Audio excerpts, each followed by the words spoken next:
کیا کہ شیطان جو ہے وہ عبادت کر کے جو ہے وہ آسمانوں پہ جنت میں پہنچ گیا ہے،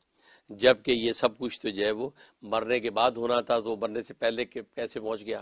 اصل میں بات یہ کہ اس سے پہلے کے جتنے احکام تھے تکلیفی نہیں تھے، یعنی آدم علیہ السلام کو جو پیدا کیا، پیدا کرنے کے بعد احکام تکلیفیہ پورے جو ہے وہ نازل کیے گئے اور انبیاء کرام کا سلسلہ شروع ہوا۔ اس سے پہلے تکوینی نظام چل رہا تھا، اس تکوینیات کے نتیجے میں اللہ تبارک و تعالیٰ اس نظام کو چلا رہے تھے۔ جنات کا دنیا میں قبضہ تھا، شیطان بھی جنات میں سے تھا، وہ بھی عبادت کرتا تھا، وہاں جنات کی درجہ بندی ہو رہی تھی کیونکہ انسان نامی مخلوق تو کوئی تھی نہیں۔ سب سے پہلے اللہ تبارک و تعالیٰ جنات کو پیدا کر کے دنیا میں آباد کیا۔ چنانچہ لکھا ہے کہ انسانوں حضرت آدم کی پیدائش سے 2500 سال پہلے جنات جو ہے وہ آباد کیے گئے تھے، اور جنات میں سے یہ ابلیس بھی تھا۔ اس سے عبادت کر کے جو ہے وہ اللہ تبارک و تعالیٰ کی جو قربت حاصل کی، یہاں تک کہ اس مقام عالی کا پہنچا، اور اس مقام کا جو ہے وہ ملائکہ کا مدرس تک بن گیا۔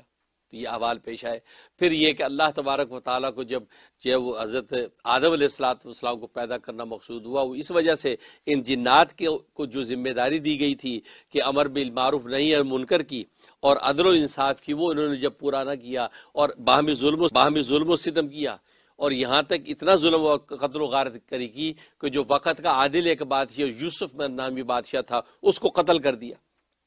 تو اللہ تبارک و تعالیٰ کا غضب ٹوٹا۔ اللہ تبارک و تعالیٰ نے ان کو فرشتوں کے ذریعے سے مار کے راندہ درگاہ کیا، مطلب دریاؤں میں، بیابانوں میں، پہاڑوں غاروں میں بگا دیا، زمین خالی کر لی، اس لیے کہ آدم علیہ السلام کو نیچے اتارنے کا فیصلہ کر لیا گیا۔